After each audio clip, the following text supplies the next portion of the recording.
Hi friends, வணக்கம். நம்ம இன்னைக்கு கொய்யாப்பழம் அறுவடை பண்ணியிருக்கிறோம். இந்த கொய்யா செடி மிகவும் மருத்துவ குணம் வாய்ந்தது. இந்த பிளான்ட்டை நம்ம பேரக்காய் அப்படின்னு கூட லோக்கலாக சொல்லுவாங்க. பேரக்காய் மரம் அப்படின்னு. இதோட பொட்டானிக்கல் நேம் சைடியம் கஜாவா. இதனோட ஃபேமிலி மிரிட்டேசி ஃபேமிலி. இந்த பழம் ரொம்ப சுவையுள்ளது.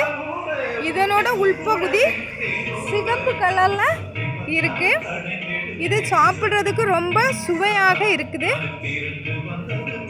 அப்புறம் இந்த பிளான்ட்ல உள்ள இலைகளும் பழங்களும் அப்புறம் இந்த மரத்தில் இருக்கக்கூடிய பட்டைகளும் மருத்துவ குணம் வாய்ந்தவை.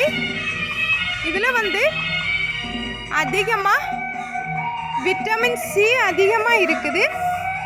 இந்த பழத்தை நம்ம ஜூஸ் ப்ரிப்பேர் பண்ணி சாப்பிட்லாம். இதை நான் ஜூஸ் ப்ரிப்பேர் பண்ணி வச்சுருக்கிறேன். இந்த பழத்தோட தோலை ரிமூவ் பண்ணிட்டு அதில் உள்ளால் இருக்கக்கூடிய சதையை நம்ம என்ன பண்ணணும்னா சின்ன துண்டுகளாக கட் பண்ணி மிக்சியில் அடிக்கணும். அடிச்சுட்டு நம்ம ஃபில்டர் பண்ணணும். ஃபில்டர் பண்ணும்போது இது மாதிரி வரும். சுகர் பேஷண்ட்டுக்கு இதுபோல் நீங்கள் ஜூஸ் பண்ணி கொடுத்தீங்கன்னா ரொம்ப பெனிஃபிட்டு. இதை வயதானவங்களும் குடிக்கலாம். நம்ம எல்லாம் குடித்தோன்னா கொஞ்சம் ஹனி சேர்த்து குடிக்கலாம். அப்புறம் இந்த சுகர் அப்படின்னா சர்க்கரை வியாதி உள்ளவங்க ஹனி சேர்க்க வேண்டிய தேவையில்லை.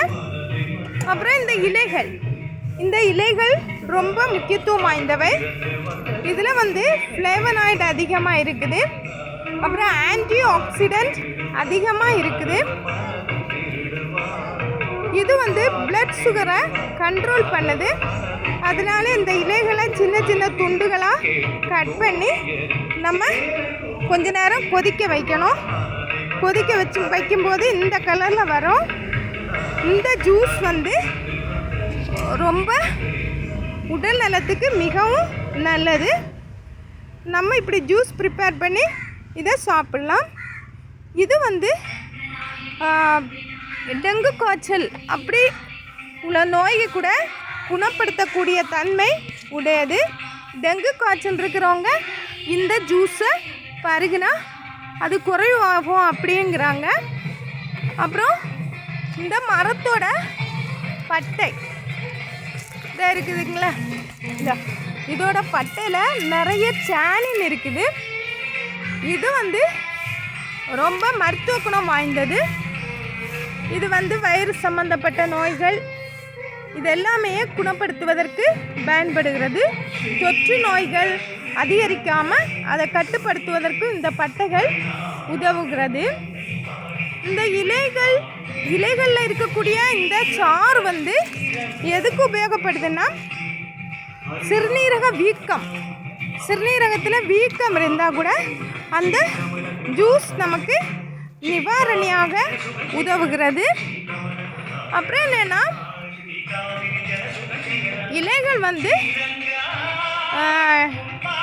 டெங்கு ஃபீவரையும் குணப்படுத்தக்கூடிய தன்மை உடையதாக இருக்குது. இது கொலஸ்ட்ராலை கண்ட்ரோல் பண்ணுது அப்படிங்கிறாங்க. இதில் அதிகமாக விட்டமின் சி அதிகமாக இருக்குது. நம்ம எல்லாருமே சாப்பாடை எடுத்துக்கிறது நல்லது. குழந்தைகள் சாப்பிடலன்னா இது மாதிரி ஜூஸ் ப்ரிப்பேர் பண்ணி கொடுங்க. தேங்க்ஸ்.